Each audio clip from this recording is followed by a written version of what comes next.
across the different universities in Singapore, whether they are public or private universities. So we hope that this event can give you a better insight and help you make a better decision on which university you choose to enroll after getting back the university admission results. So I also like to introduce SG Psych Stuff to you guys, where we aim to provide education for students to understand the psychological situation as much as possible and to help students like you in your educational journey in psychology. So we'll be featuring 6 student speakers from the different universities.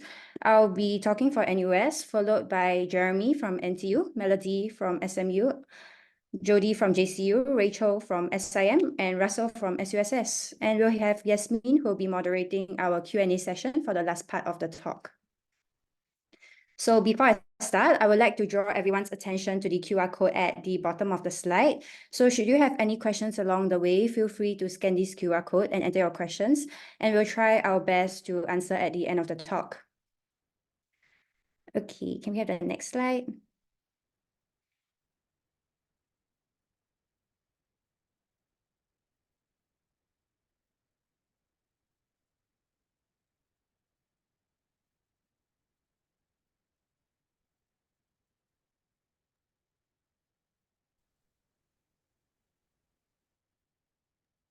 Give me 1 second, huh?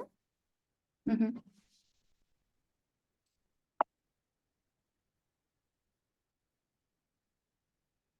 Are you able to see the slides? It's hanging at the holding area. You can...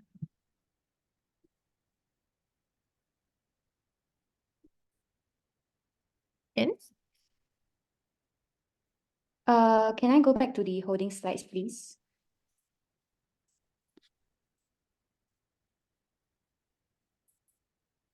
Yeah, can see slides? Okay. Yeah, you might want to maximize your screen. Yeah, thank you. Can I have the next slide, please?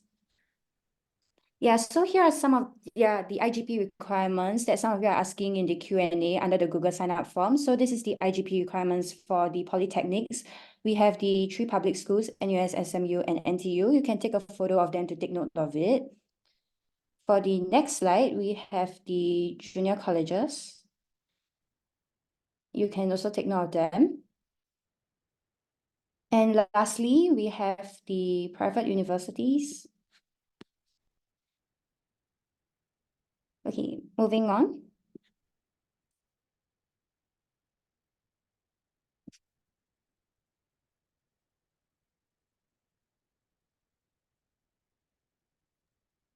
Okay, so for this, this is the QR code that you can put for the live Q&A. You might want to take you might want to direct yourself to the website now. You'll be directed to a Google form, okay? So now we would be starting with a self-introduction of all our speakers, starting from Megan. Yeah, so hi everyone, I'm Megan and I'll be talking for NUS. And next we have Jeremy. Hi everyone, I'm Jeremy. I'll be speaking on behalf of NTU and just sharing about the research opportunities we have here at NTU. Okay, hold on. Can we get Jeremy to start your sharing first while I get Megan's slide later? Okay, no worries. All right. Hi everyone. I'm Jeremy, like I mentioned. I'm currently studying at NTU and my program is Bachelor in Social Science, specializing in psychology with a minor in youth work and guidance. So some of my current research interests was originally clinical psychology when I first entered the university, but it has then shifted over to forensic psychology and criminology. Some of the projects that I'm working on is, as you can see, a lot of forensic stuff and a lot of developmental psychology, in fact, including the longitudinal effects of family functioning and how parenting styles and family dynamics affect how children perceive difficulties. As you can see, there's a long list of co-curricular activities, but I think of note for this sharing is I'm also the Vice President of the NTU Psych Society, and I'm also a School of Social Science Ambassador. So I'm open to take any of your questions. All right, next slide, please. All right, a little bit about myself. This is my educational journey. In 2017, I enrolled in Poly. I did a diploma in business administration, specializing in marketing. I also took a certificate in international business when I did a internship in Suzhou, China. Yeah. Then after that, COVID hit, plus army, and now I'm in NTU. Okay, now moving on to the academic curriculum. I included a QR code just in case you want to know a little bit more about NTU's program. But as you can see, just to briefly go through year 1, year 2, you'll be clearing some of your more basic mods, the ones in red. So your intro to Psych, your intro to statistics, and then for the 2Ks, it will be the different facets of psychology.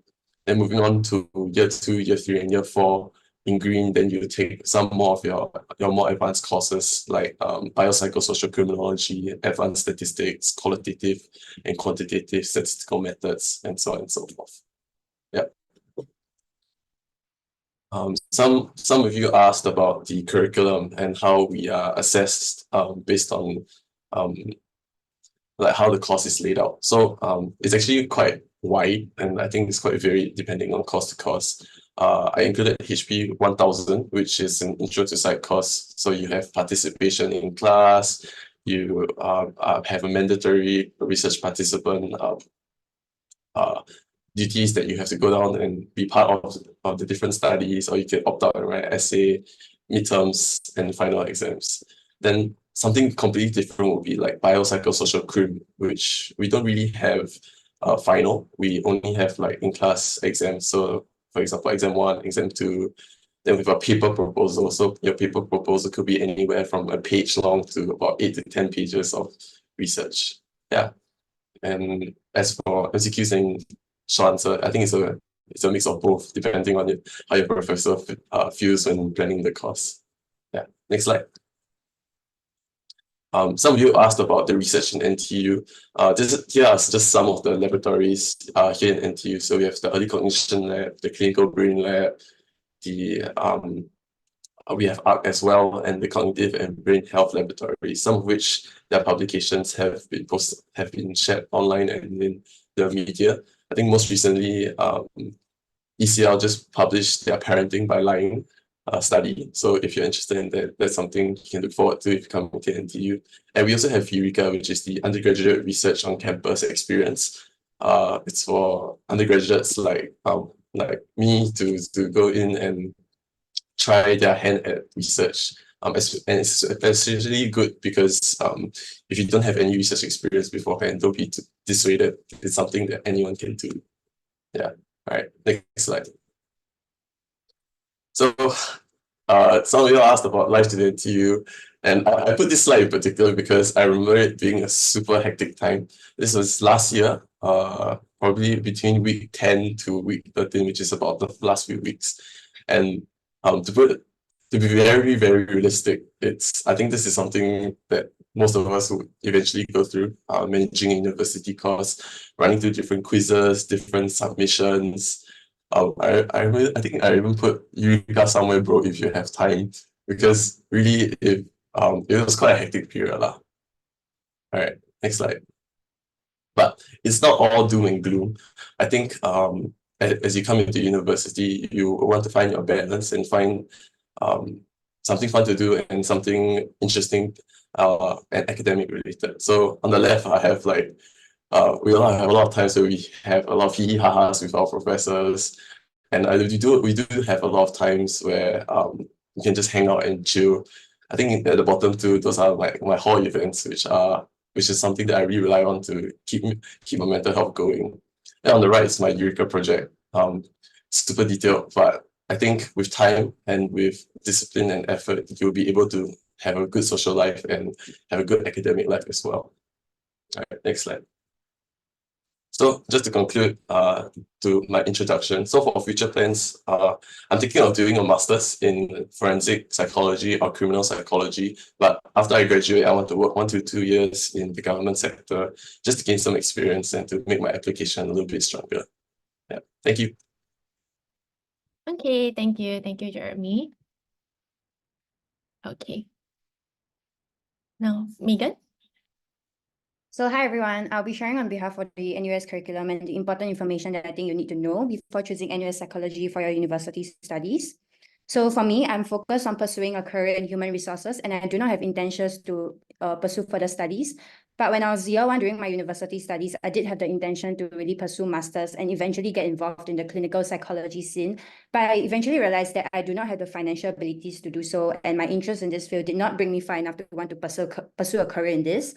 So I was instead really able to see myself better working in the corporate environment, especially in human resources, due to my previous internship and work experiences. And I was also actively engaged with the professionals in this field that I'm interested in working in. So as you can see in the photos, I had a really lively and enjoyable undergraduate days where I took part in multiple extracurricular activities in school, such as sports and events. And I'll share more in my next slide.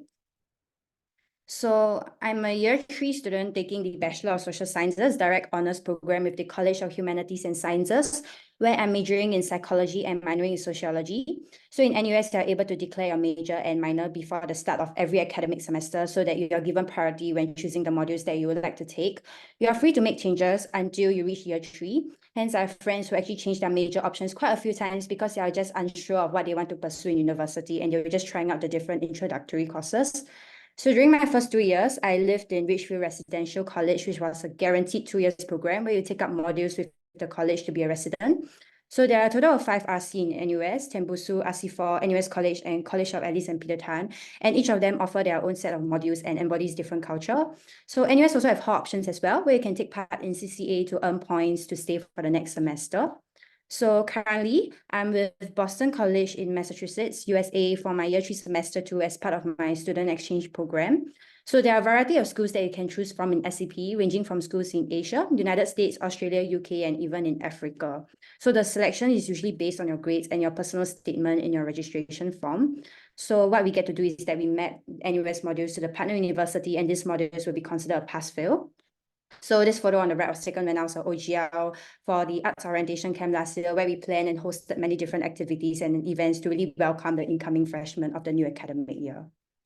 Next slide, please. So NUS-CHS is a new school set up around 2020 to 2021 to really scale up the interdisciplinary education.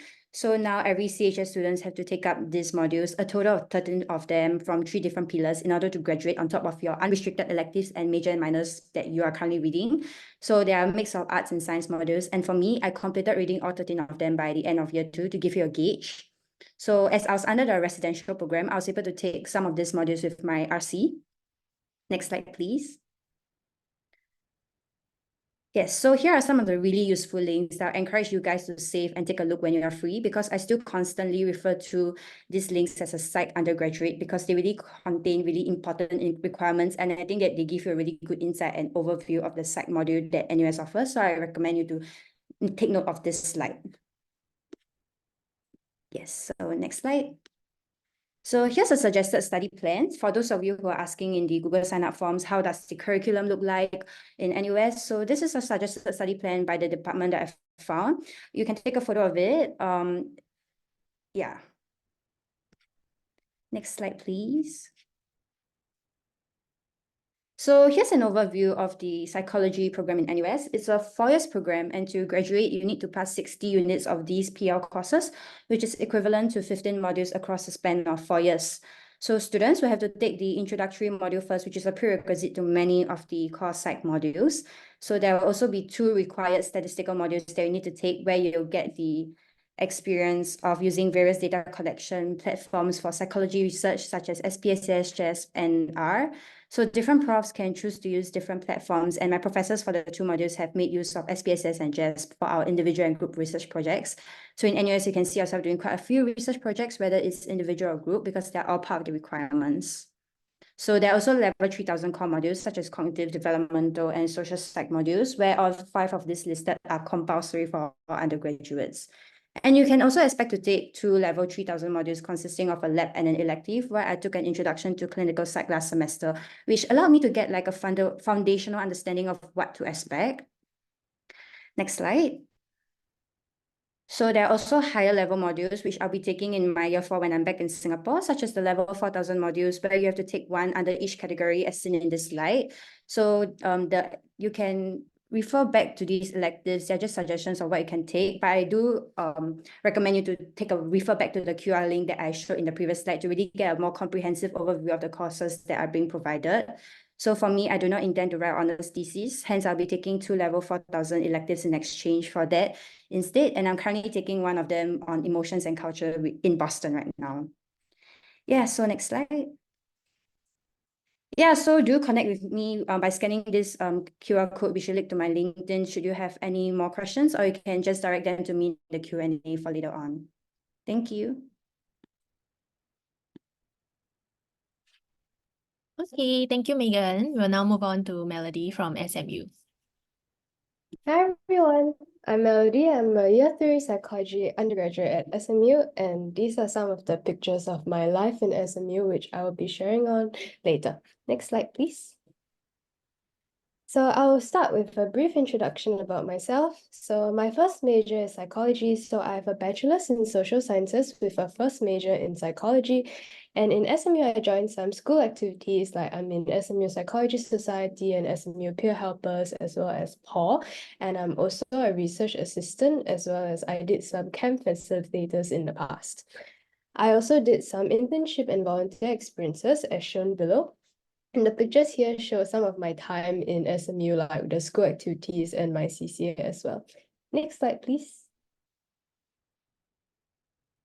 I'll share my educational journey. It's much like a typical Singaporean student, so except that I did study in the US from P3 to P5, and very unfortunately, I had to come back to take my PSLE. But after that, I moved on to do my secondary school, JC, as well as in SMU, where I'm now in a major in psychology. Yes, thank you. Next slide, please. I'll now be sharing about my life in SMU and what we actually do as a psychology undergraduate in SMU. So as seen in the left-hand side, this picture is an example timetable of a 4-module course in SMU, and the green block periods show a period of 3.5 hours where we have our tutorials and lectures combined together. Every student in SMU can take up to 5 modules per semester, or 6 or 7 if you are a double degree major, for example, psychology and business degree. Some important periods of an SMU student life is listed down below. So we have our midterms, recess week, group projects, as well as final examinations. In SMU, our CCAs typically hold session after classes, for example, 7:30 to 9:30 p.m., whereby less students will have classes during these timings, or on Fridays or on some weekends. Next slide, please. I'll now be sharing on our academic curriculum. So it consists of an SMU core modules. This is quite unrelated to psychology, but we all need to take it to fulfill the SMU core requirements. It's split up into 3 main things. We call them baskets of communities, capabilities, as well as civilizations. As you can see, there are some pre-assigned courses that our school assigned to us, so we cannot bid for it and we cannot choose our professors and our timings. These are listed below. Depending on what course you did in the past, for example, in your JC, poly, or even overseas, you may be exempted for some modules which are listed below. And you can also do some things on your own time, own target, which are the community service internship, as well as international global exposure. Next slide, please. I'll move on to talk about the SMU Psychology Core, which consists of 2 different parts. So you have the Psychology Core, and you have to take all these 8 courses down here, no matter if you're majoring in psychology or sociology or whatnot. And for our electives, we can choose up to 7 of these electives down here. These are just a list of electives that we can take, but this list is not comprehensive, and the school will release some new psychology electives to take in the next semester or even the next years. Lastly, we have to complete our free electives, which is any 9 SMU courses. You do not need to take any psychology-related courses. You can take courses from business, from computer science, and even arts. Next slide, please. So our grading system is in SMU. For every module is very different, and these things are just some examples of the grading systems. We can have mini quizzes, we have class participations, and we have group projects. However, almost every module in SMU has group projects as well as class participation, and they are for a weighted average of about 15 to 20% for class participation and 20 to 30% for group projects.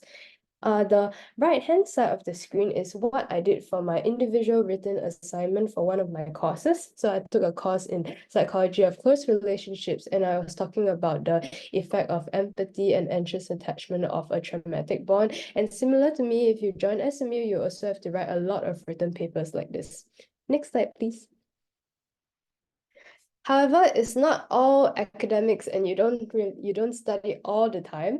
We also have some non-academic things in SMU like our internships, volunteer, and international exchange. So for our internship, all students are required to do a 10-week internship either in Singapore or they can even go out of Singapore. Like I have friends who did internships overseas in Thailand as well as Korea.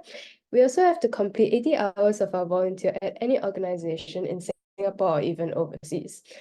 For international exchange, I'm actually currently on exchange in Tokyo, Japan, so I'm not in Singapore right now. And similar to me, students are allowed to go on exchange to over 100 countries for one semester to complete your courses. The pictures shown below show some of my international exchange experience. So I did it at Hitotsubashi University in Japan. It is my school as well. Next slide, please. I'll now be sharing like some common SMU psychology conceptions that, some people might read on Reddit or even have their seniors tell them. Firstly, yes, we do combine our lectures and tutorials, and while it seems very short on our timetable, it actually doesn't mean that you don't like listen in class or the workload is less heavy. Some profs have more than 200 slides per class, so you gotta watch out for that. And furthermore, if you don't like writing and citations, then it will be quite tough in the psychology because we write and we read papers in SMU like we're drinking water. But don't fret though, you soon learn the tricks of like how to do that and stuff.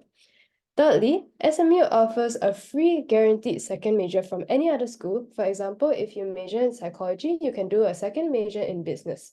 So this means that it's an advantageous thing because if you decide to change your degree or like you don't want to do psychology anymore, you still have something to fall back on. However, this is not compulsory, so no pressure on that. SMU is also very heavy on our group projects part. Every single module in SMU has it, and sometimes you may not be so lucky in your groups, but it's a good way to make friends or even foes. And our psych professors are very nice and friendly, and they are very approachable. You'll sometimes get chances to become research assistants and even teaching assistants to help you gain experience in the working world in the future. Lastly, there is a popular belief that SMU psychology is more business-like than other schools. However, I think that for the business side, it's more related to the SMU core because for SMU psychology itself, if anything, we have higher focus on social psychology, for example, relationships, family behaviors, than deep brain theories like neuroscience and things like that. That's all I have. Thank you so much for listening, and thank you. Okay, thank you. Thank you, Melody. Now we'll move on to Jody. Okay. Hi everyone, I'm Jody, and I'll be representing JCU and Kaplan. Next slide. So nice to meet everyone. Some things about me is that I'm an international student. I just moved to Singapore about 2 years ago for my bachelor's degree. Next slide. So I was a mentee for IG Psych stuff, and now I'm currently a senior mentee. I decided to be a senior mentee because there's always a lot of different things that you can learn from everyone, and everyone always have their own different experiences. So I thought that was interesting. Next slide. So my educational journey in psychology, I started my diploma at Kaplan, which is diploma in psychology. It was during the pandemic, and then after that, I went to Murdoch University to do my Bachelor's of Art in Psychology. In 2022, I decided to take on another major, which is possible. You don't have to take both upfront. You can add a major midway. And then after I graduated, I took my master's in psychological science, majoring in business psychology at JCU. Next slide. So here's some of the modules that I took. It's not everything, but these are the ones that I like the most. In diploma, we learned counseling skills, which not just talked about like what we learn in to do counseling, but also we were taught some ways to manage like crisis interventions. And for bachelor's in psychology, we learn a lot of different things like evolutionary psychology, business psychology, the biosocial stuff. I was more interested into the development, social and evolutionary side, as well as the organizational side, which is why I took a business psychology now. Whereas for criminology, the most interesting one, I think like the one that relates to psychology the most is criminal behavior, because it's a combination of criminology and psychology, and why do people do certain things according to psychology, but for crime. Next slide. So how do I get into my master's? Next slide. So first I graduated, and then I have to apply with like some administrative stuff. And then it's not a must, but you can ask to meet the staff there, which they will like give you a tour of the school. And if you want to talk to the lecturers first to get a better understanding on what student life is going to be like, they will also allow that. And optional, if you want to sit for a scholarship exam, you can.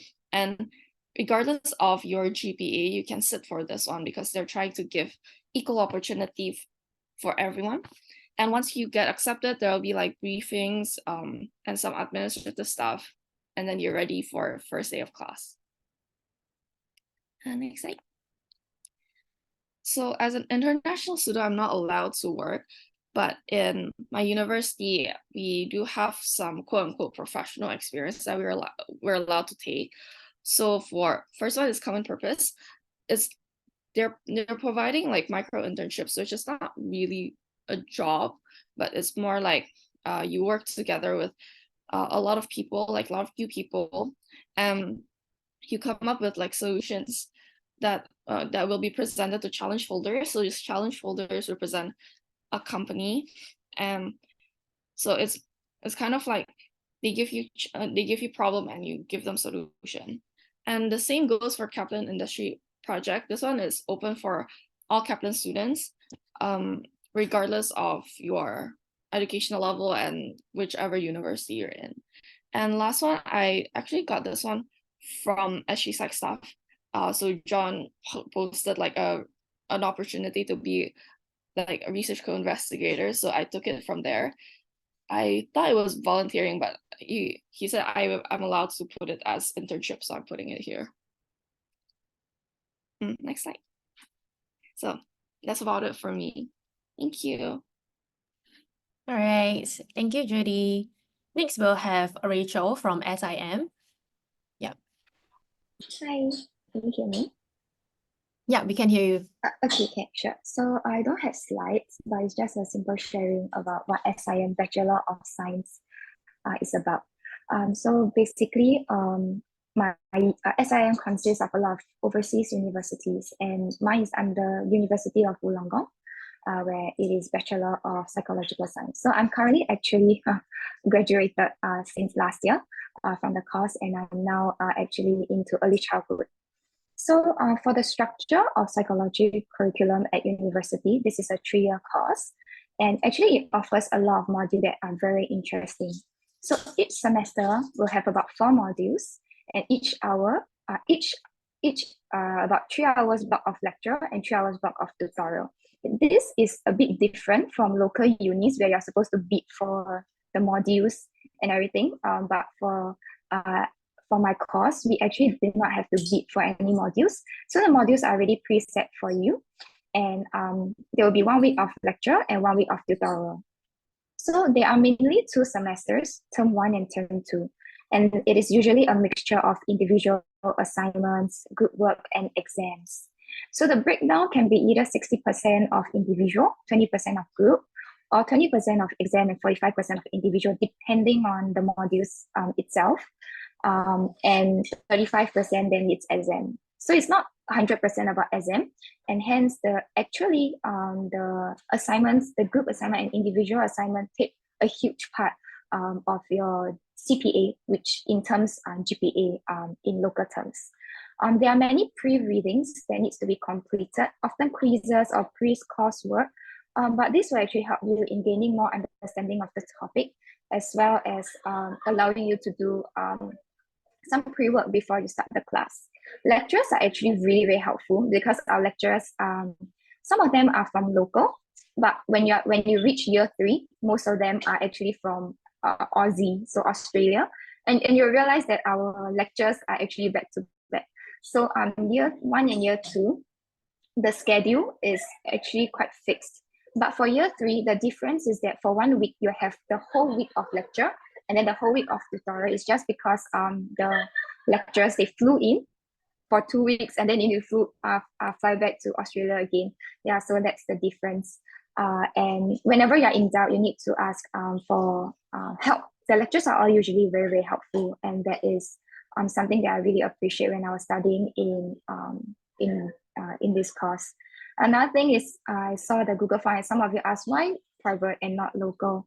I think when I look through the private courses, private unis, and I see SIM, UOW, something that really struck me is their courses are very interesting. You learn about like philosophy of psychology, history of psychology, which I think not much was being covered maybe in local unis. Private unis are more self-directed learning. So it's really a lot on researching yourself, doing the pre-readings yourself, and having your own commitments like to really go forth to study on your own. It's a lot of like researching. If you ask me if this course has a lot of writing, sadly yes, because you're in a psychology course, there's a lot of reports, there's a lot of essays. However, there are also hands-on experiences, like we go to lab and churn out data to see how maybe some effects of our behaviors, like in the brain works. We use SPSS, we do a little bit of data analytics as well. And that's why it's called like a Bachelor of Psychological Science. It's not Bachelor of Psychology. And that's the difference, where we do a lot more on the research instead of the arts. Yeah. And for SIM Live, I did join many CCAs as well. I was in SIM Ambassador, as well as in a Psychology Society Club. And I think if you are interested in going to SIM UOW, I think the Psychology Club really helps you a lot, because it has a lot of hands-on experiences, like how you dissect a brain. They are actually from Australia, lectures to Zoom online for all this activity as well. Yeah, so hopefully if you have any more questions, you can just ask in the Q&A and I will answer in the later part. Thank you. Yeah, okay, thank you, Rachel. And now we'll move on to our last speaker, Russell. Okay, Russell, please. Hi, thank you. Okay, hi everyone. And I mean, perhaps I'll just share a little bit different perspective. I mean, my peers are all probably from a full-time school. And my course in SUSS, actually, I mean, I'm a part-time student, so I actually major in psychology. And this is actually my year 4. And, other than school, what I actually do was that, I'm working full-time. I'm doing HR now for about 5 to 6 years. And other than school and work, I actually spend most of my time traveling, socializing with my friends. And if you're interested to find out about my academic journey, is that, I mean, if you can refer below. So on the year 2014 to 2016, I actually graduated with a diploma. And then thereafter, I went on to NS. And then since then, I stopped studying. I thought, like, diploma is the end of my journey. But, coming across the years, that's something I realized that, maybe it's not the end for me yet. And what I actually did was that, I started working since 2018 and, for about 3-4 years. And then that's where I realized that, okay, maybe, look, it's time for me to, pursue further, pursue getting a degree.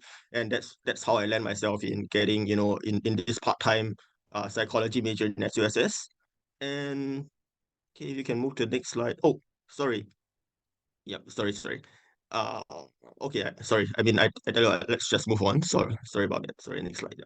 So okay, so maybe I'll just share a little bit about my life in SUSS. So I mean, of course, there are good times, there are bad times as well. So the good times is that I get to meet and make new friends because in SUSS, we have a very diverse group of students in the class.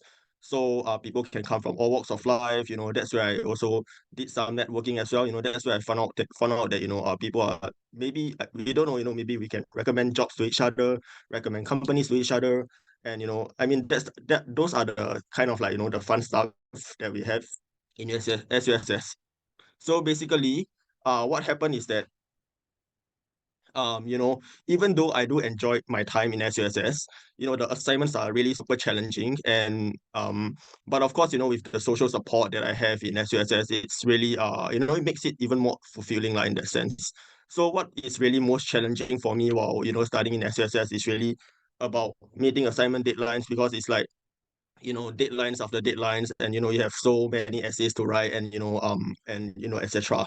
So basically, and another thing that I find it challenging for me is really that I have to maintain my grades and CGPA. So if you can refer to the below, bottom left of my these little screenshots here. So you know I've I'm working going into the industry for about 3-4 years, and then suddenly you go back to studying. It's not easy, especially you have to really come get yourself together and write essays again, do assignments again. And I didn't start very well. I mean, I struggled a lot in the beginning, so I actually got like maybe C plus B minus at the maximum. I even got a lower grade than what was presented here. So basically, throughout the years, I've learned the ways to sort of like handle my assignments, manage my assignments, and of course with the friends I've made in SUSS, they were super helpful. The lecturers are as well.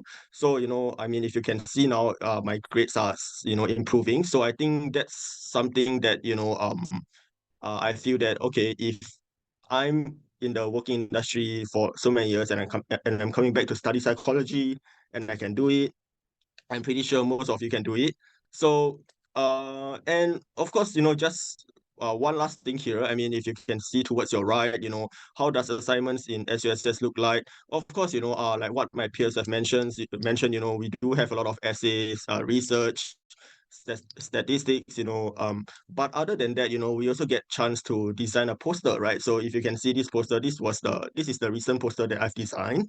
And it was meant to be very simple, like we are presenting it to a general public. So in this particular poster, you are required to sort of like put in your creativity, how you want to put your presentation towards the public. So you get to try out so many things in SUSS. So if you're somebody that's eager to go into the working industry, and you want to pause your studies for a little bit, you want to come back to studies afterwards, maybe part-time is a better option for you. I mean, yeah. So that's it. So I think that's all for me. Thank you so much. Thank you, Russell. Okay, now that you guys know a little bit more about our speakers, y'all can also input any live Q&A questions that you have, and you can also target them to like specifically to like speakers that you wish for them to answer, okay? So now we'll move on to the question and answer that was submitted pre-event in a Google form where you registered from. They have already been sorted into categories, but we'll start with curriculum and assessment first. So the first question we have is, are there any restrictions in choosing a second major or minor? Okay, we'll just open this question to any of the speakers. Maybe Russell, you want to say? And then we can have Megan next. Okay, any restrictions in choosing? I mean, in SUSS, for me as a part-time student, we don't really have any restrictions, but when you get to select your course, I mean, you get to sort of like consider the fact that okay, when you select this course, psychology, you can choose it with like a pure major psychology, or you want it to be like psychology with minor. That's possible.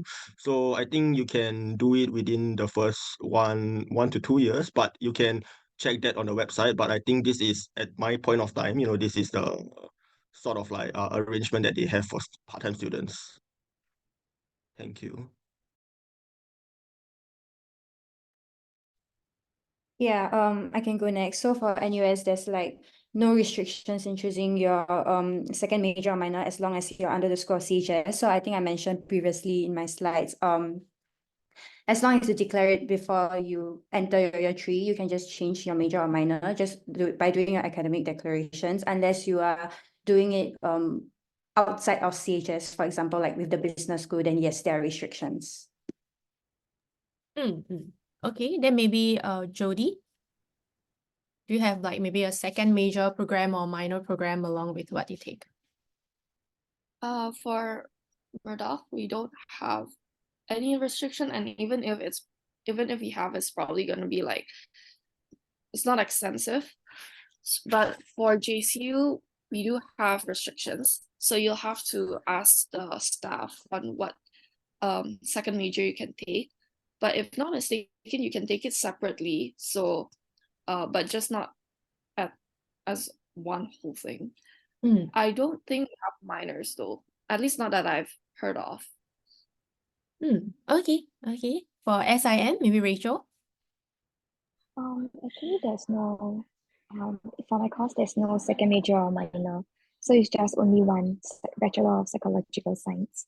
Yeah, maybe because it's university, overseas university, so it's a bit different when it comes to second major. But I know that UB, University of Buffalo, they do offer double degree.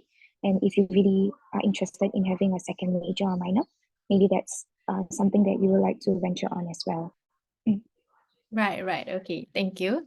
And maybe Jeremy, can you touch on like how NTU is a bit different from the other two local uni in the major or minor program? Yeah. So for NTU, if let's say you want to do psychology as your main major and you want to take something outside of the School of Social Sciences, so for example, media analytics or biological sciences, then you would have to apply directly during your admission process. You have to indicate that you want to take a second major in biological sciences or double major in media analytics, for example. Once you come into the undergrad program for second major, we have at the end of year 1, you need to have an average CGPA of about 4.0. And the second major options that you have available to you are any of the School of Social Sciences double undergrad programs like sociology, econs, public policy and global affairs, or the School of Humanities, including literature, history, and so on and so forth. Outside of the School of Social Science and School of Humanities, there are not any other programs offered. So you can take, for example, psychology and business as your second major. Yeah. So from what I'm hearing is that if you wish to take a second major or minor, it has to be within the school of discipline that you're in. And the School of Humanities. School of Humanities specifically. Then maybe we can have Melody to share, since I think SMU's second major program is pretty popular for its like guaranteed second major.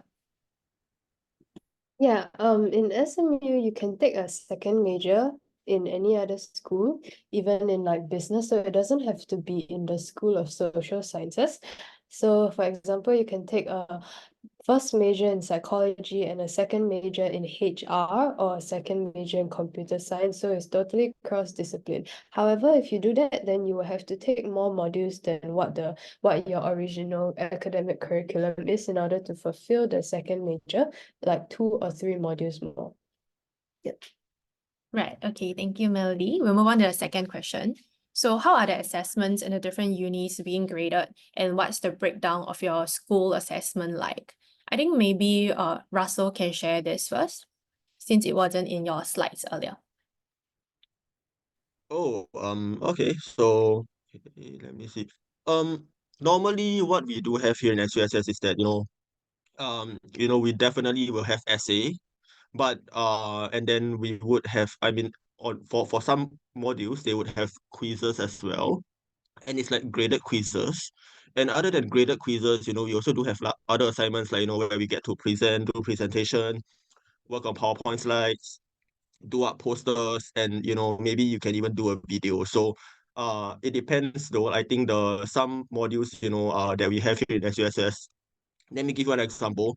We have a module that's called Psychology of Non-Verbal Behaviors.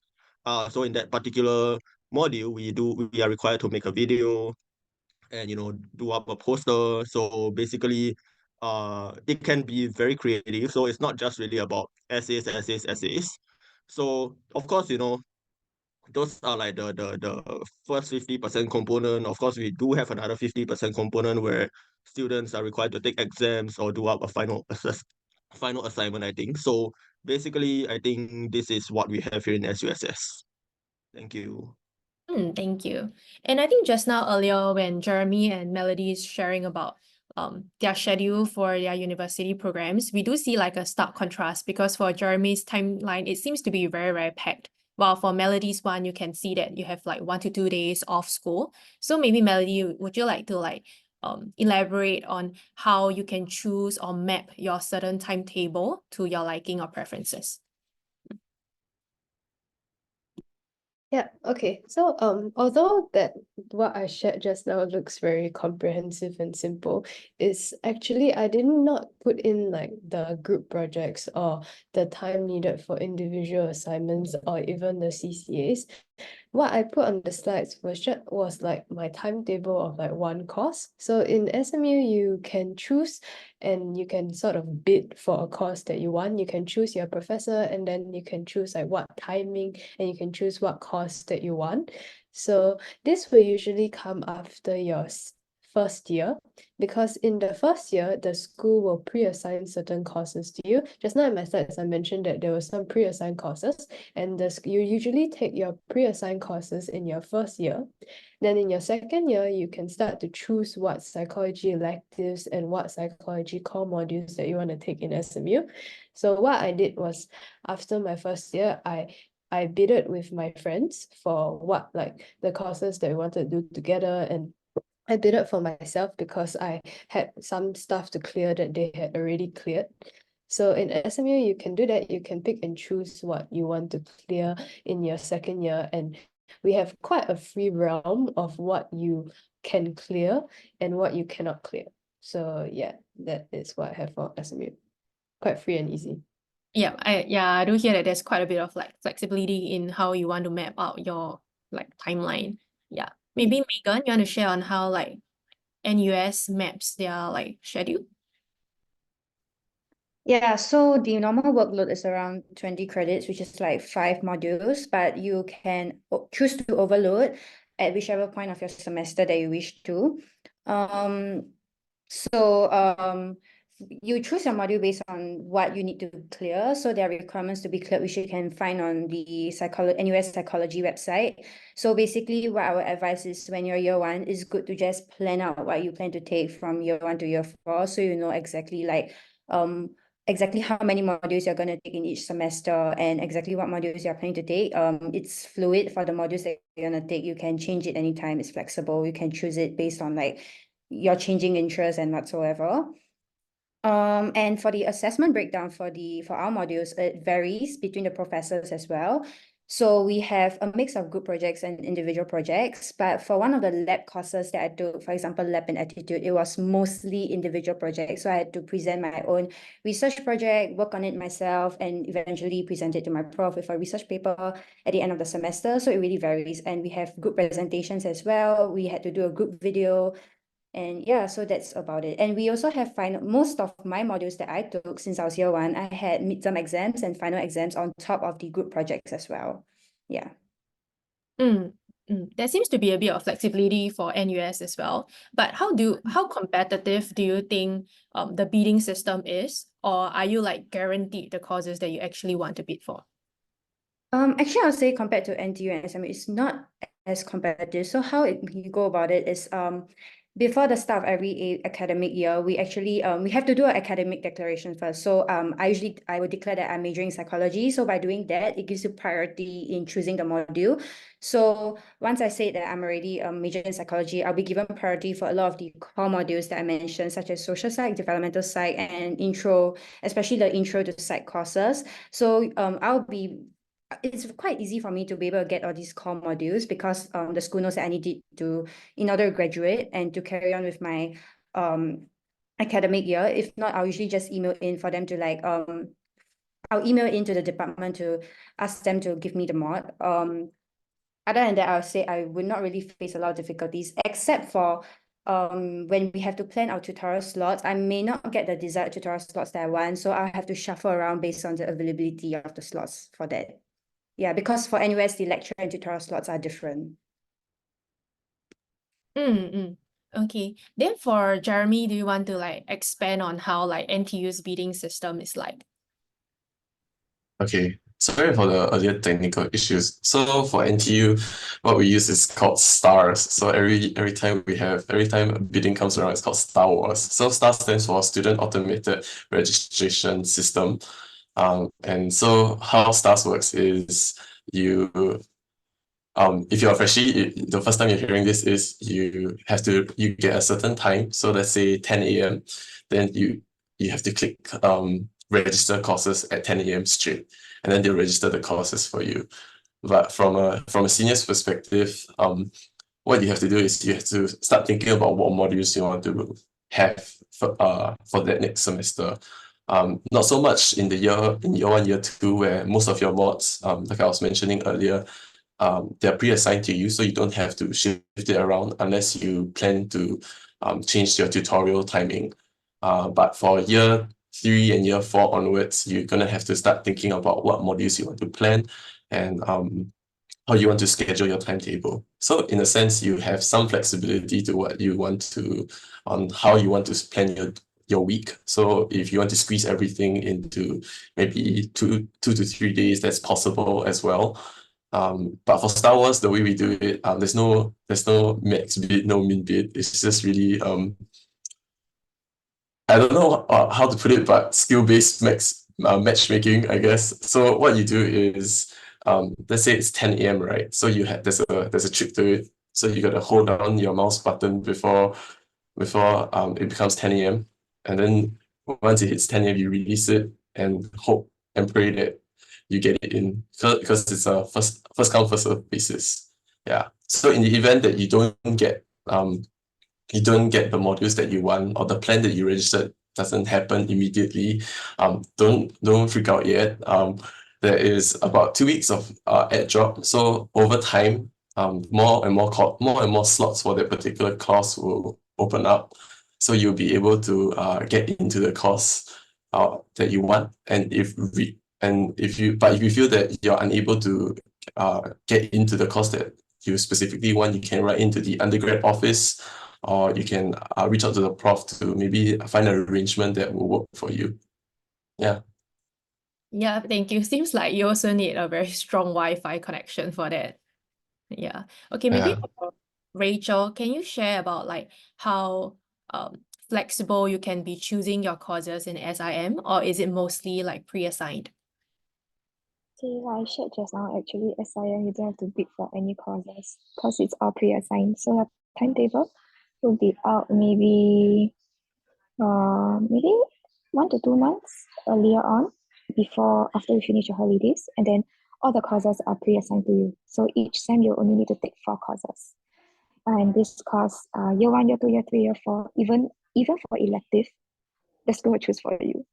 Yeah, so it's really depending on where the school put you at, and then they will just give you the schedule and then you just follow on. Yeah, so it's a bit better. I don't have to bid for any courses. And similarly for Jody, is it the same type of structure for yours? Mine is, there's like some similarities and some differences. For doc, you get to choose, like, apart from the first trimester, you get to choose like 3 to 4 modules, 2 to 4, but recommended is 3 per trimester.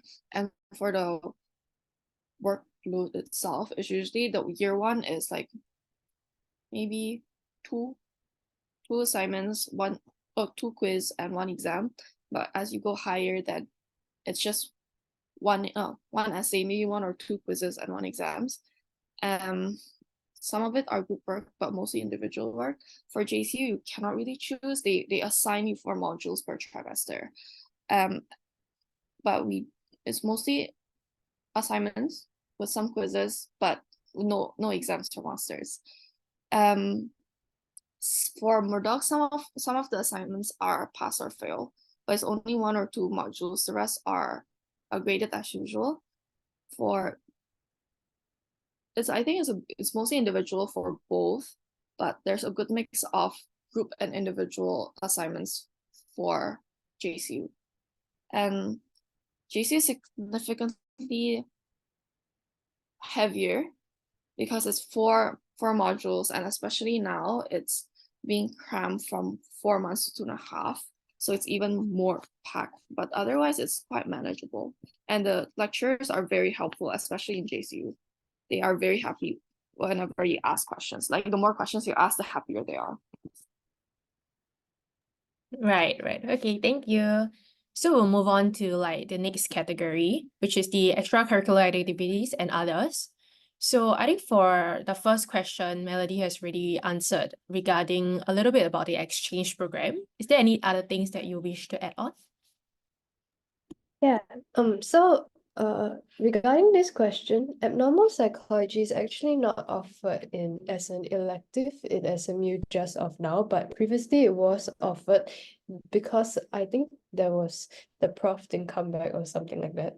But I think maybe in the future it will be offered, but if let's say you want to guarantee yourself that you'll be able to take abnormal psychology now, yes, you probably have to do an overseas exchange, but if you don't want to do that, you can actually do a in Singapore exchange. So SMU offers you something called an SUSP. So this stands for going to another local university like NUS and NTU to take up the psychology modules there. And perhaps if the NUS and NTU, you did your research and you found that there is abnormal psychology offered in this university, then it's best for you to go to exchange over there so you can experience what abnormal psychology is like. Similarly, for overseas exchange, if the school that you want to go overseas has abnormal psychology as a course offered, then yes, it is compulsory for you to go overseas if you want to take abnormal psychology, because currently as of now we do not offer abnormal psychology as a psychology elective in SMU. Yes. Yeah. Okay, then maybe we'll move on to like other universities like overseas exchange programs. And for Megan, who's currently in the US for her exchange at Boston, would you like to elaborate on like how was the process of getting this university and how's the competition like actually? Yeah, sure. So for me, I applied when I was in year 2, semester 1. So usually, I'm on my year 3, semester 2 exchange. So usually I go like 1 year after the registration. I would say the competition is stiff for the top 30 schools. So we usually have like a list of the top schools that are really popular among students. Those are really competitive, and I say it's a lot based on your grades and also your personal statement that is usually submitted together with the registration form. So usually I'll take a look at what are the psychology modules that I can map over to my partner university, because I want to clear as many pass-fail modules as I can overseas as well.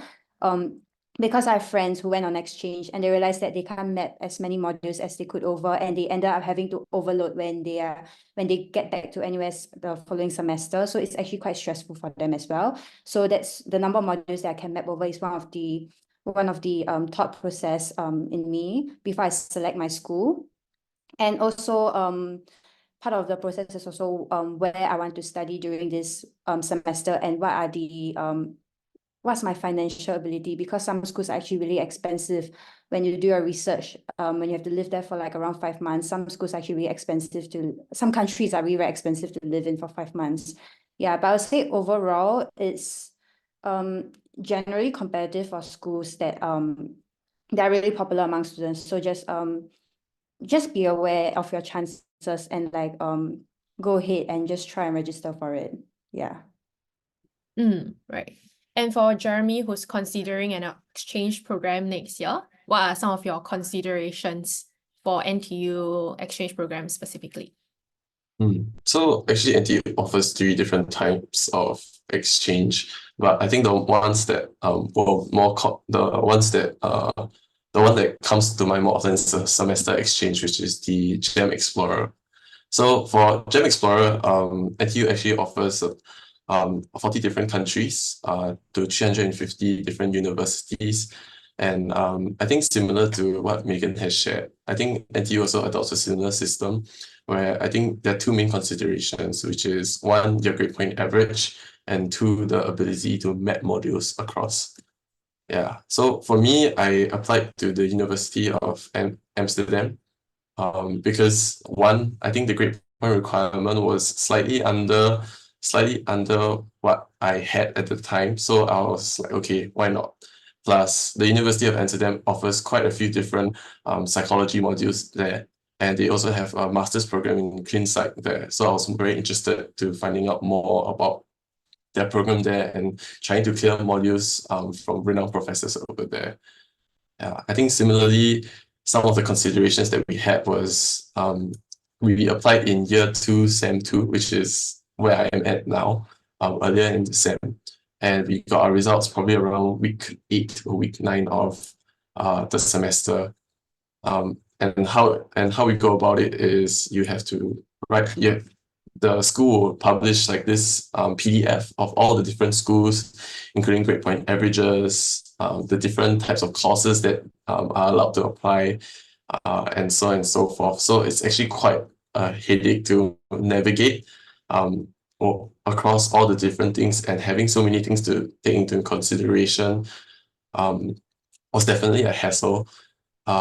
Because on one hand, you have to weigh the school that you want and the modules that you want, but also thinking about what everyone else is trying to apply for. Who are the people at the top of the who have very high GPAs? Are they applying to the same school as you? And so on and so forth. Because we only have about 3 rounds of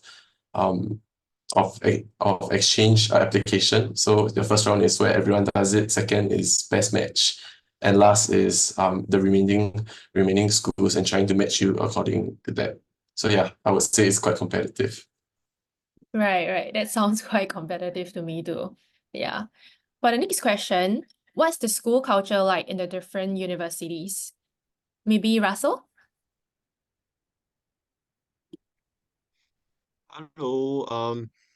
I mean, I don't know what it's like in NUS, NT, or SMU, but I mean, I came from Singapore Poly, so a local, polytechnic school, and perhaps I can use that as the way to, differentiate. So in Poly, I actually, get to mingle around with people around my age, and then in SUSS, it's a part-time school. I would say, I mean, it's a part-time course. So I mean, I do have like different I would say classmates, of different age group, or people that can come from different, diverse background, from other countries, international students.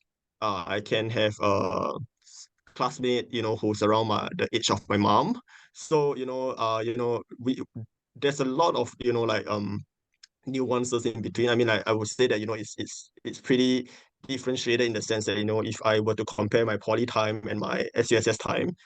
So there's a lot of difference in the way I have to work with different people, but I would say that it's an interesting and a good experience for me. So I think that's about it in SUSS. So thank you.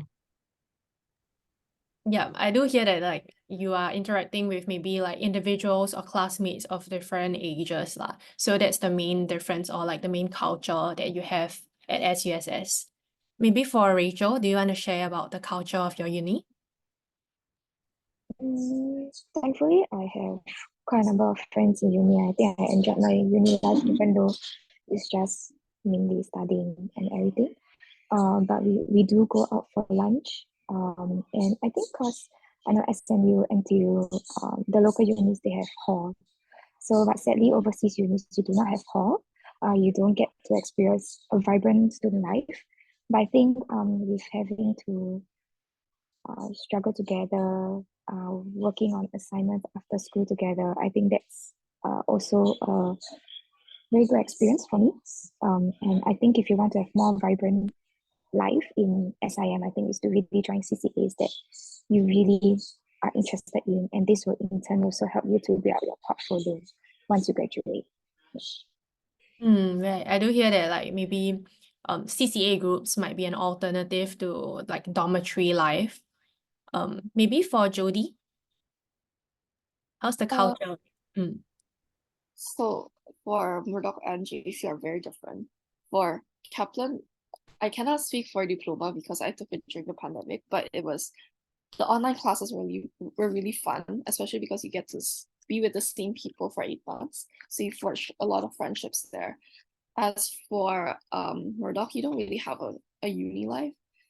Like not like as in you don't have a proper uni life because it's just the classes are once every 2 weeks. So the other stuff you're just self-studying. So you can take CCAs, but it's usually like more fun stuff and it's not as structured. Whereas for JCU, you have more proper student life because you come to school almost every day, like 3 to 4 days a week. And for international students, you have to go every day for attendance. But also the CCAs are more structured.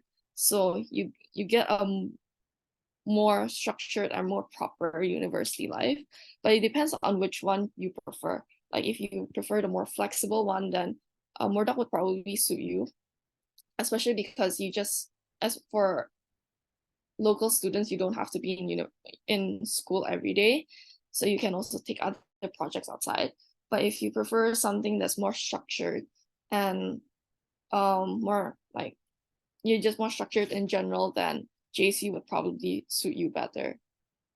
And if you prefer to have like a really like school culture, then JC would probably suit you better. So yeah. Right. Thanks for the advice and like the differences between the schools that you have attended. We'll also move on to the next slide, which is about psychology job prospects. So maybe we'll start with the third question. What jobs do you plan to pursue after graduation? And we can give everyone a go for this question. Yeah. Anyone wants to start first? Sure, I can start first. So currently I'm year 2, so I'm still seeking out internship opportunities. And when I graduate, I hope to continue with my intern company. I'm planning to intern with the home team Psych division at MHA, and I hope to pursue 1 to 2 years with them before furthering my studies or trying to see what scheme I can get to further my studies. Yeah.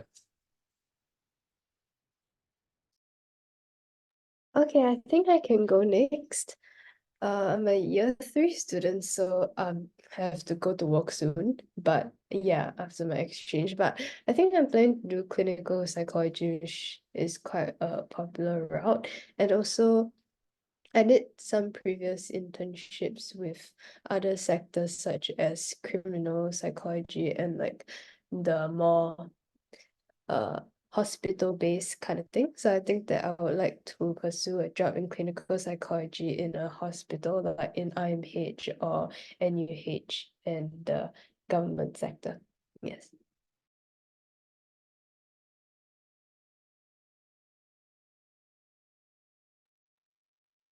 I guess I can go next. So for me, after graduating, I plan to do human resources related work. So when I'm back in Singapore, in a month's time, I'll be doing a human resource internship. My previous internship, I was with a public relations company doing as a communicator intern. So I do a lot of media marketing, and yeah. So after that, I decided after talking to some professionals in the human resources field, I decided to try out that field. So that's what I'm gonna do when I'm back. I can share next. I've graduated. I'm currently actually a preschool teacher, a bit different from my degree, but I aim to be a curriculum specialist. So to actually create and modify the school curriculum in the preschool to help them better maybe learn and manage their behaviors. And I would love to pursue further, but maybe not in psychology, but in education, because this is where my field is at. Another audience that I'm interested in is actually youth at risk.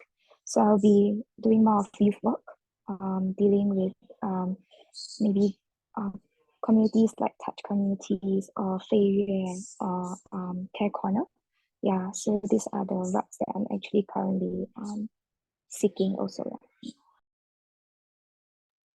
I guess I could go next. I feel like it is possible to get into psychology without any background, like psychology course, but it would also the degree of difficulty would be different. Like Kaplan is significantly easier than JCU to get in, but you don't need a psychology background. As for my plans after graduation, it's probably gonna be somewhere in business psychology as HR or something. For the demands for undergraduates with a psychology degree, I feel like it depends on what you want to work as. If you don't have honors, it's based on experience, it's significantly harder to get a job. But if you have at least honors, then you have more routes for you to choose from, and there's a higher likelihood that you're going to get accepted, especially if you have a master's. Especially like clinical psychology, I heard that that's the highest likelihood of getting a job. Okay, I guess I'll go next. And I mean, we have Megan and Jody here who's looking to go into HR, but I do actually plan to step out of HR. So, I mean, I do really want to pursue something around like, I mean, I hope to work in the mental hospital. So, I mean, something like IMH. So, just to really get a sense or feel that, what is our mental health situation like in Singapore. So, of course, I don't really have a clear timeline on when should I do it, or it's not really necessarily after graduation, but I actually plan to make small steps each time. So, eventually I'll step off HR. So yeah, that's my plan. So thank you. Okay, yeah, thank you, Russell. So now we'll actually move on to the live Q&A, okay? Because we do see that there's quite a bit of questions that you have submitted. Okay. Okay. So the first question that I see from here is for Megan and Jeremy, which is NUS and NTU. So are they more aligned with clinical psychology? And y'all can also cover the second one, which is the internship opportunities that they offer. Yeah, maybe Jeremy first. Okay. So as for your question about clinical psychology in particular, I think NTU psychology, I heard this quote from my professor that NTU psychology gives you the stepping stone to achieve other things. So it's not so much focused on any particular field in psychology. For example, it's not focused in clinical psychology, it's not focused in criminology. It's rather giving you a base so that you can apply to graduate school in order to do your master's in clinical psychology or your master's in another related psych course.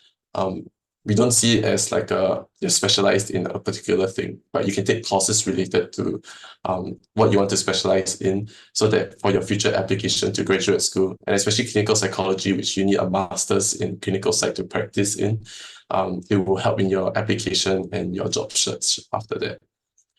As for the second question on internships, right? Yeah, the second part on internships, NTU actually provides this service called In Place, where you can search for internships as well. But for I think other jobs like in the government sector, for example, I remember during my internship application, I had to self-source to apply to places like MSF, Home Team Academy, and other charity organizations. It was a lot of sourcing, because In Place is only there to provide you the baseline and opportunities that everyone else has access to. Yeah. Megan? I think similar to Jeremy, NUS doesn't have like modules that are like really aligned with clinical psych. It's supposed to be holistic, and it's really to give you a foundational base, and like there are introductory courses like the level 3000 electives. There's introduction to clinical psych to give you a like really foundational understanding on like what's in clinical psych. And if you are interested, you can after that further take it in the level 4000 modules, which gives you a more in-depth of like what clinical psych offers. Yeah, but we do have other electives for you to consider for other fields of psychology. And I won't say it is the whole academic curriculum is like purposefully like aligned with clinical psychology. Yeah, and for the next question, the internship opportunities, we have a career portal for you to actually source for internships yourselves. There'll be email reminders for you to go and look for internship, but I would say it's like mostly your responsibility to really go and source for internships yourself. So for me, I constantly refer back to the career portal, and also on the job seeking websites myself, because some of the jobs, like what Jeremy mentioned, they are not on the career portal itself. Yeah. Right. Thanks, Megan and Jeremy. We'll move on to the next question, which is quite interesting. What are some things you wish you knew before choosing this major? Yeah, maybe Melody? Oh, that's a tough one. Let me think about this for 5 seconds. I think a few things I wish before choosing this major is that I wish I knew actually it's before choosing this school. I'll talk about that first, then the major, because before choosing SMU, I underestimated how difficult the boss bidding system would be for my school, because it's really very savage for my school and it's very calculations based, and gave me a lot of heartbreak, because like there are times whereby my friends and I bidded and I was the min bid, and we were all the min bid and we didn't get into the courses together, and really very sad for that. And however, regarding the major, I think one thing I wish I knew was that about the various job opportunities that are available for psychology. Before coming into the psychology major, I assumed that clinical psychology was the only thing that psychology students would do, and I thought that I could only work in, for example, IMH or the hospitals. I wasn't exposed to the different types of other courses like industrial psychology, criminal psychology, and even educational psychology. So I think I wished I knew more about like the different majors, then I could have went into more different fields of study regarding that. Right. I think they are very valid like concerns, because there's a lot of like belief or stereotypes that like once you get in their psychology program, all you should be aiming for is like clinical psych, without like thinking about like maybe other fields or specializations that you can go into. Yeah. I can have one more speaker to answer this question. Maybe Rachel? For me, I think it's the workload, because I'm not a very academic person and I'm not a very essay writing person.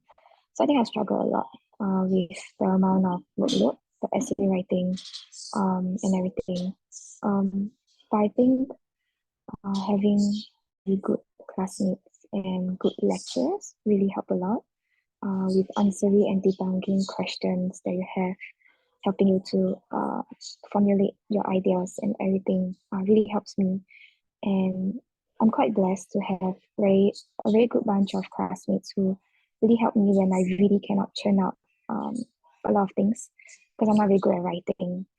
Yeah, so that was just something that I wished. And I think another one is maybe the time that I have for assignments as well. Because if you join CCAs and have other commitments, then that's where you need to plan your time properly, even though the schedule is preset. You need to have CCAs after school. Sometimes it can get very tiring. So it's to really have a planner or daily planner will be very good for you. Even if you have part-time job as well. Yeah, a planner is very good for you, because back then when I'm studying, I was working and studying at the same time. Yeah, so it's to manage everything together. Okay, thanks Rachel for your reply, and also like the little tip at the end. So the next question is, are there any local scholarships available for psychology?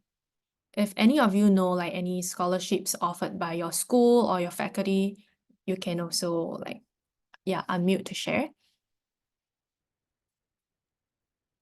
I guess I can go for this one.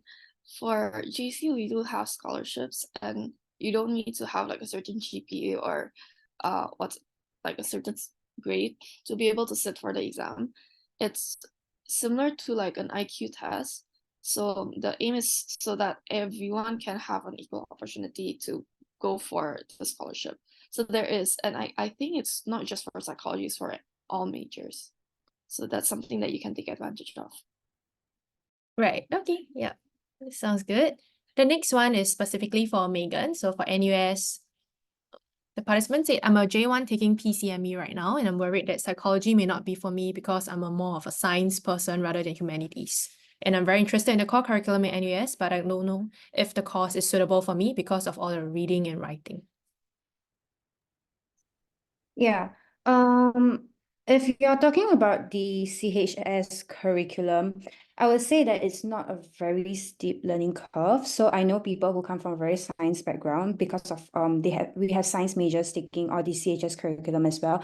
And they managed to cope quite well. My friends managed to cope quite well. It's the CHS curriculum, it's not very, very heavy in like a lot of reading and writing.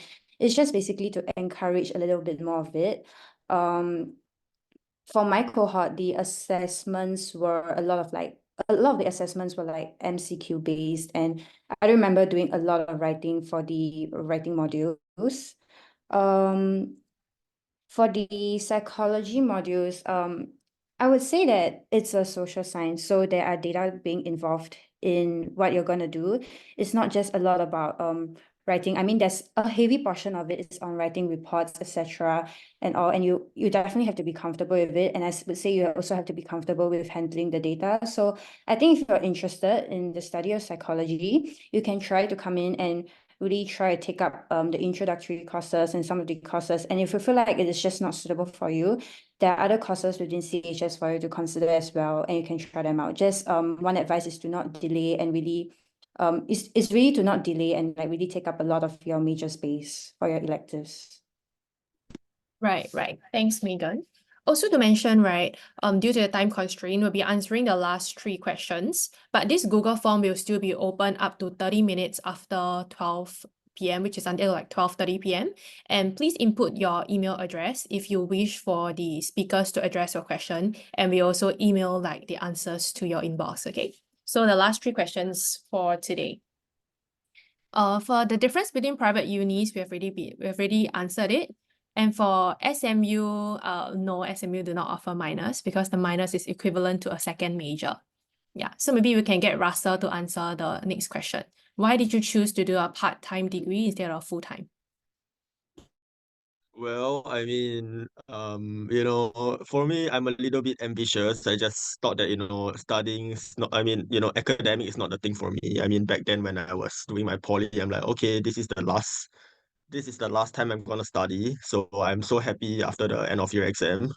And I just, choose to get a start, just find a career first, step into the industry, experience a little bit, then if I choose to study again, I'll come again.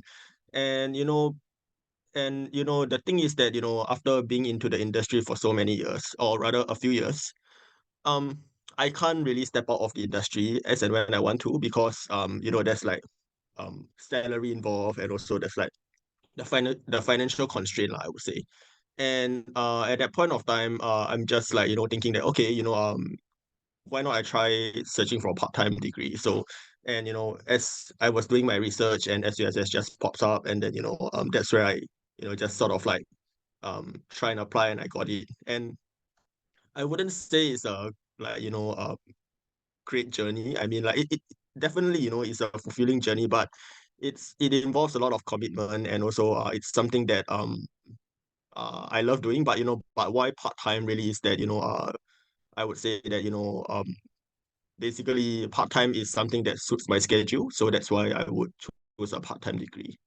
So yep, so that's about it for me. Thank you. Okay, yeah. Thank you, Russell. I think next maybe we can go with this question. What are your, okay, maybe not future job thoughts, since you have already expressed your aspirations or ambitions or where you see yourself, but what other options do you see in psychology for the future? It's quite a difficult question, but if anyone wants to take it, sure.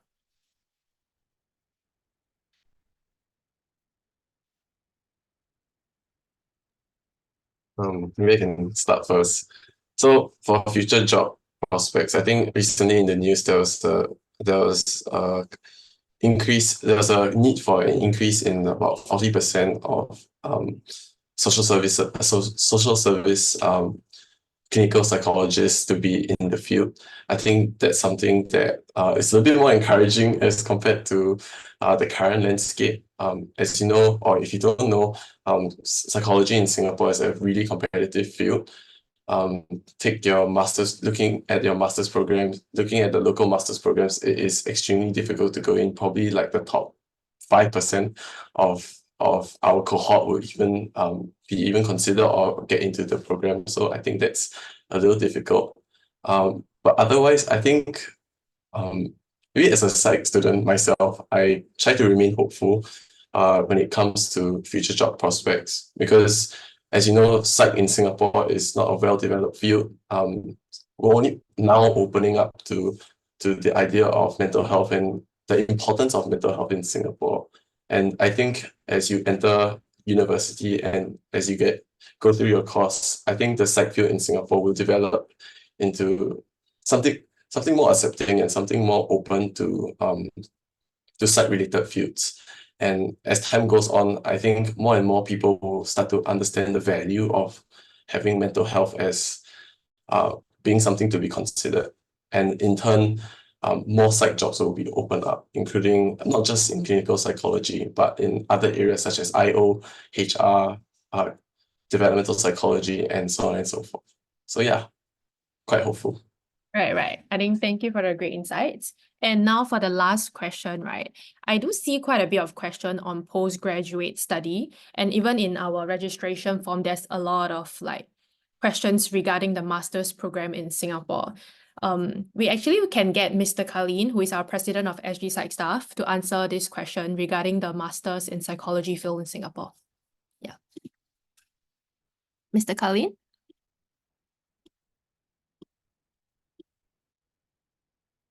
Yeah, which question are we talking about? We're talking about the postgraduate one. Like, are there any good resources? And also in our registration form, there's a lot of questions regarding the master's field in Singapore. How easy to get in, how competitive, and what are the options they should be considering? Actually, I think some of the speakers have already mentioned this, that don't only restrict yourself towards clinical psych, get your exposure towards like, other fields of psychology, because then you will know what you really like or what is your preference towards your future role, right? Because ultimately, if we think about postgraduate, right, it's not just only the applied masters, because there's only 6 applied masters in Singapore at the current moment. So the 6 for everybody to know, because some of you might not know, there is 2 clinical psych programs in Singapore. There is 1 counseling psych, there's 1 educational psych, 1 forensic psych, and 1 IO psych program, right? Industrial organizational psychology program, masters in Singapore, which all these will allow you to practice as a psychologist. However, on the other side, right, we have been talking a lot about research and studying about different topics as well. Then it is the other side where we talk about the research masters. So some of I have mentees who are more towards, they are more towards the research aspect. So those are and all schools actually do offer the research. I think most of the local units actually do offer the research masters as well. So that might be one component that you actually may consider if you might say that, I'm probably not a very people person. I'm probably going more towards the back end, more towards a research, because you might be doing a master's and a PhD in that way as well, right? So it really depends on what is your choice towards. Are you more towards the applied manner or the research aspect as well? Yeah. But in terms of research, I mean, there's only so many schools out there. I think we haven't published anything about the masters, but when we go to the school talks, actually we do share about the different options out there. If I think I actually did I recently posted a comparison of the different options if people are considering into like psychology masters or social work careers as well. So that might be one resource that you can look at if you are in our Telegram group. Right. Any session like this, but specifically for postgraduate, we can consider that. Yeah. Okay, yeah. So y'all can stay tuned to the SG Psych staff socials to see if there's any other like postgraduate sessions. Okay, so this will actually be the end of the live Q&A. So back to Megan. Yeah, thank you so much, Yasmeen, for moderating the Q&A. Can we just get everyone together for the photo time? Yeah. You can choose to leave your cameras on or whatever. I'll just take now. One, smart run, 1, 2, 3. Thank you. Yeah, I think we can All do right. more because there's like more and more people owning the Turning on the cameras. Okay, thank you. Okay. One more when you're ready. Okay, 1, 2, 3. Thank you. Okay, Yasmeen, can we have the slides back for a bit? Thank you.